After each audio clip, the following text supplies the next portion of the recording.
Okay, let's begin the briefing. Operator Eugene Solano, I'll be keeping you up to date.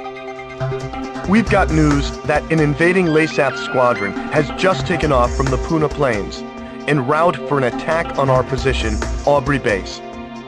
From their perspective, this attack is the final nail in our collective coffin. After all, this is the only base that hasn't fallen under their control. I guess we can consider ourselves lucky.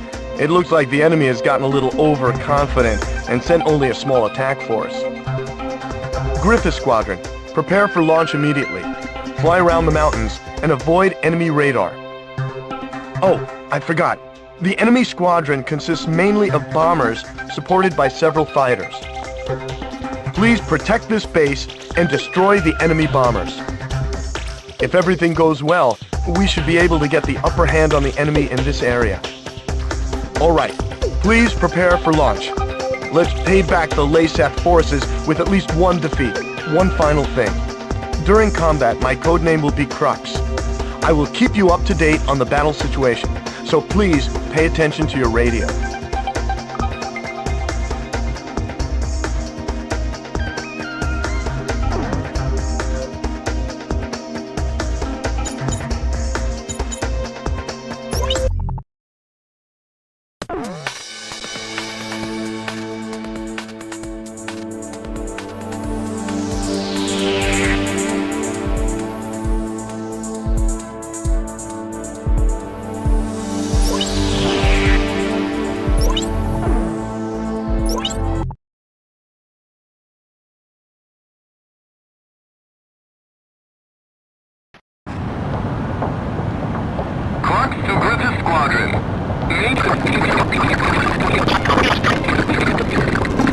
What? Hold on a second. The city's being bombed. Unbelievable. There are no military facilities in that city. What are you doing? You shouldn't be wasting ordnance. Relax. We're just going to bomb some base.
Maintain your present course. Do you see the enemy formation on your radar? Read you loud and clear. We're coming up on the enemy from behind, just like we planned. Just make sure we're wheeling pilots.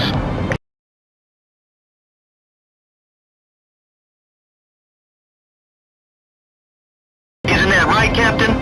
Excuse me, Griffith 2. Please use code names during the mission. Understood. Jeez, this blue guy does everything by the book. Don't you think Griffith 1? What? facilities, relax. We're just going to bomb some base in the sticks, right? There'll be more than enough ordnance left to finish the job.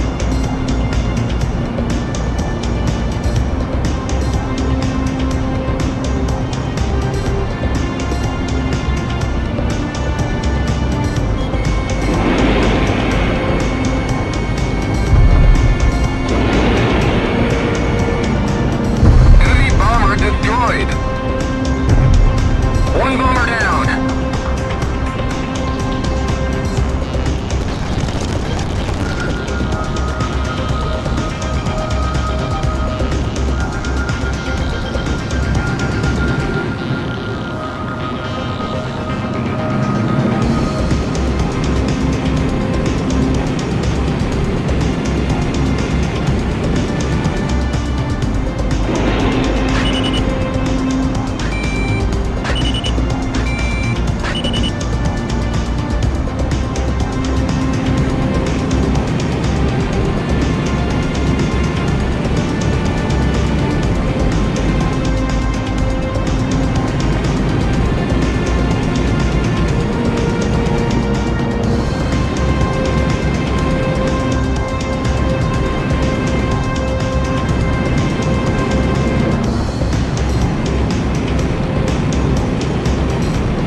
can let the escort...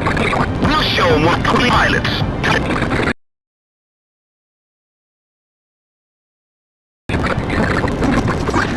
There are no military facilities in that city. What are you doing? You shouldn't be wasting ordnance. Relax! We're just going to bomb some base in the sticks, right? There'll be more than enough ordnance left to finish the job.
One bar down.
Okay, let's begin the briefing.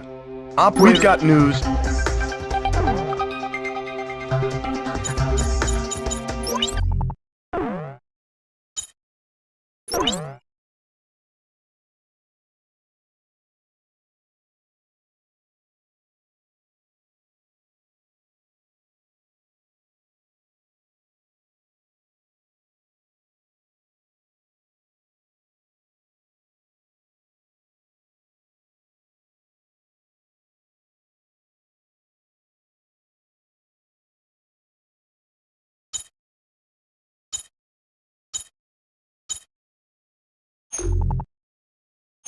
Clark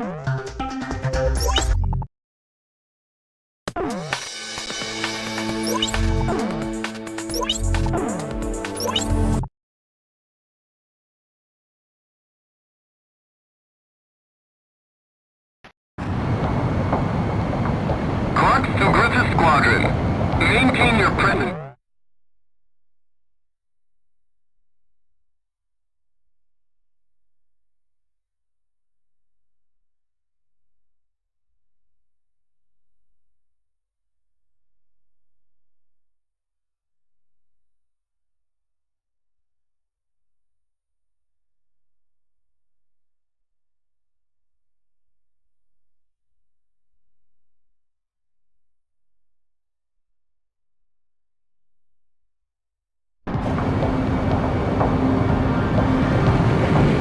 Read you loud and clear. We're coming up on the enemy from behind, just like we planned. You can let the escorts go. Just make sure you take out all bombers. Show them what we got. After all, we're really pilots. Isn't that right, Captain? Excuse me, Griffith 2. Use code names during the mission. Understood.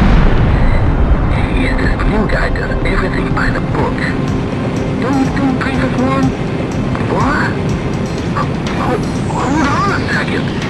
The city's being bombed. Unbelievable. There are no military facilities in that city. What are you doing? You shouldn't be wasting ordnance. Relax. We're just going to bomb some base in the sticks, right? There'll be more than enough ordnance left to finish the job. One bomber down. Another one has been shot down. Where the hell is our escort?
The mission was a success.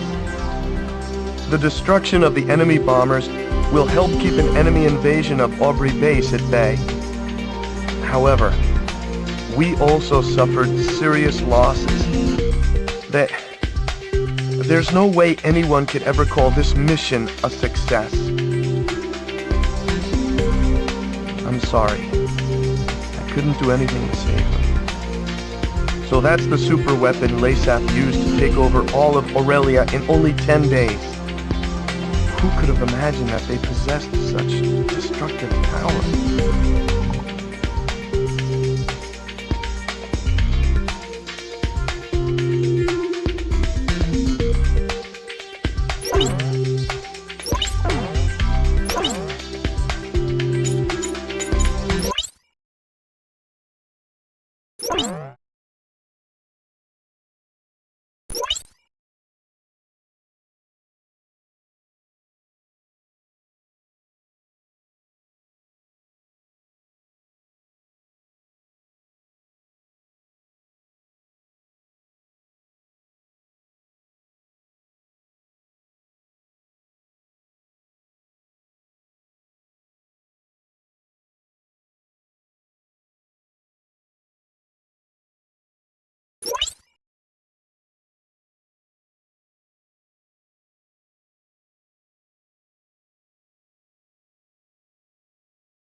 Let this be a symbol of the fury borne by our countrymen towards Aurelia. Such was the impassioned speech of LASAF's commander Diego Gaspar Navarro, as images of the Aurelian squadron's destruction over Cape Aubrey played in the background. A day later, his gravelly voice continued to echo through my hungover brain. October, 1 year after the cessation of the Democratic Republic of LASAF's civil war. After the Civil War, LASAF began to set their sights on their peaceful neighbor, the Federal Republic of Aurelia, claiming retribution for years of exploitation. The invasion suddenly began. With the ever-present threat of the cloaked airborne fortress Gleipnir looming overhead, there was little time to react to the few concerns raised about the validity of the war. Such was the speed at which all of Aurelia fell under Laysath's control. Well, not everything has fallen into their hands, but it's only a matter of time. Looking out over the capital, Gaia's Tower is both home to Laysath's Central Command and the very symbol of its power. It was originally intended to be a symbol of Aurelia's peace. How ironic. As I looked up at the sun traveling the same old path across the sky, the rays burned my tired eyes. Damn it. I just wish I could finish covering this completely one-sided war and head back home. I'll never get used to being in the southern hemisphere with its backwards seasons.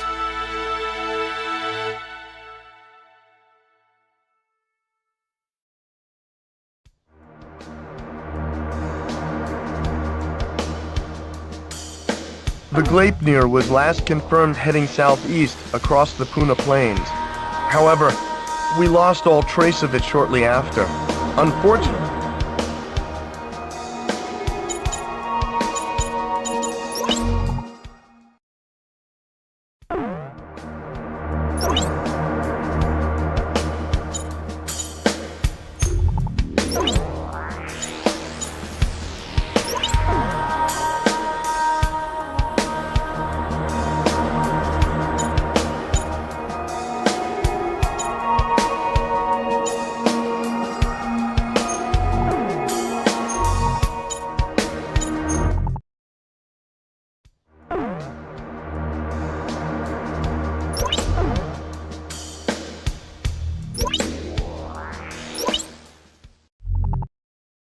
The airborne fortress, even with you, we no longer. In addition, given the situation, the Puna Laysath attack Puna base. If you succeed, we'll unless we succeed, don't fail.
Retreating LASAF forces have abandoned Puna base. The base, including all provisions stored there, now belong to us.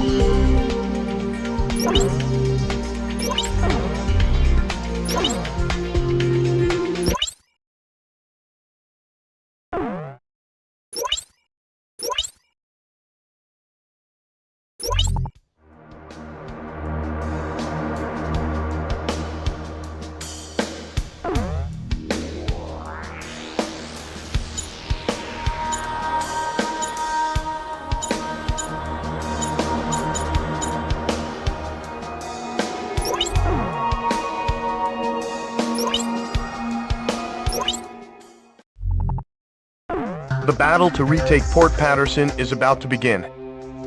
Our scattered forces have come together for this battle. They're few in number, but we've managed to assemble a small ground force. However, the LASAF fleet continues to gather in Port Patterson, and the presence of the Transportation Corps has also been confirmed. Having lost Puna base, it appears LASAF now intends to shuttle in troops and supplies overseas. If any more ships dock at Port Patterson, enemy strength will become more than our ground troops can handle. In order to prevent this, we need you to launch a preliminary strike on Port Patterson. Destroy all enemy supply vessels, landing ships, and freighters. In particular, try to keep as many enemy landing ships from entering the port as possible. Battle supplies must not reach the enemy. The number of enemy landing ships inside the port will be displayed on the MPG in the upper right-hand corner of your HUD. If the MPG reaches the max level, our forces will no longer be able to retake Port Patterson. This time, a substantial enemy counterattack is to be expected. It seems the loss of Puna base has put them on guard. Please be careful.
Griffith 1, you are cleared for takeoff.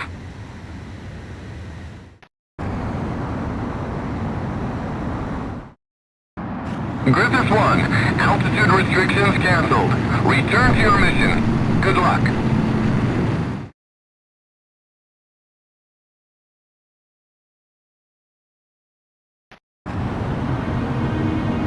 Crux to Griffith 1. Check your MPG on the right side of the HUD. The MPG will display the number of landing ships from the port. Please pay careful attention to the MPG during this mission. So, you're Griffith 1, huh? I'm Major Berkman, Ground Force Commander. There are landing ships within the enemy fleet. We'll lose the battle if a battalion is allowed to...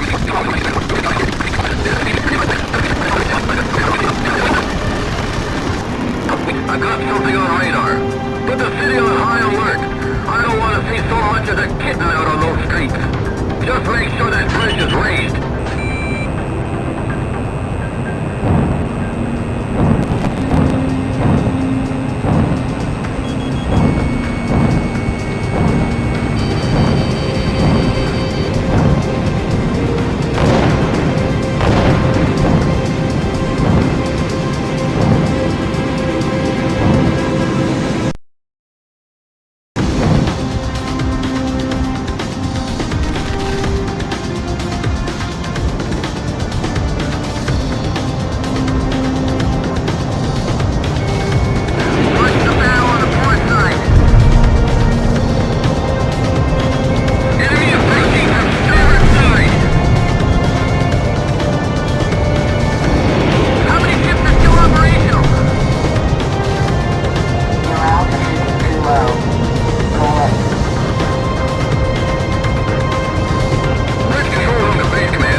We've succeeded in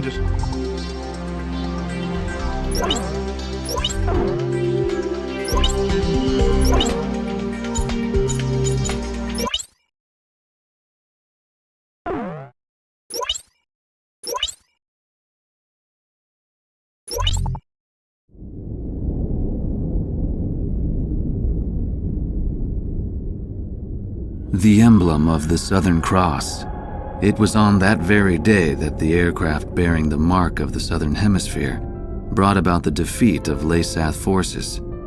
But the story barely made the news, and the army showed no apparent reaction. Almost nightly, Laysath's commanding officer, Diego Gaspar Navarro, plays host to grand banquets within Gaius Tower. This evening, he is once again proudly trumpeting the glory of his airborne fortress. I've heard the speech so many times, it feels like I wrote it. Which, in a way, is a good thing, because it lets me concentrate on enjoying the food instead.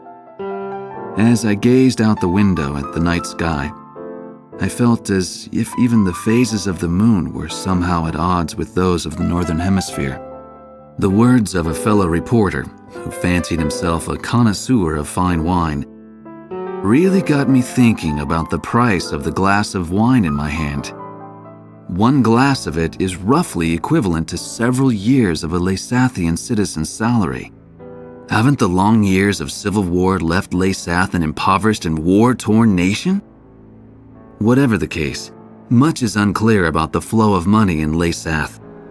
Ever since I arrived here, I've only covered stories the military had approved.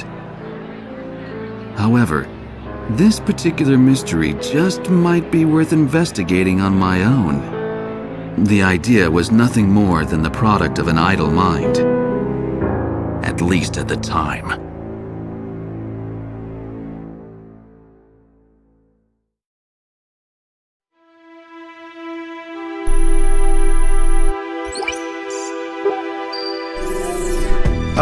Okay, let's get started with a report of the situation. I think our best option under the circumstances would be to head towards Santa Elva.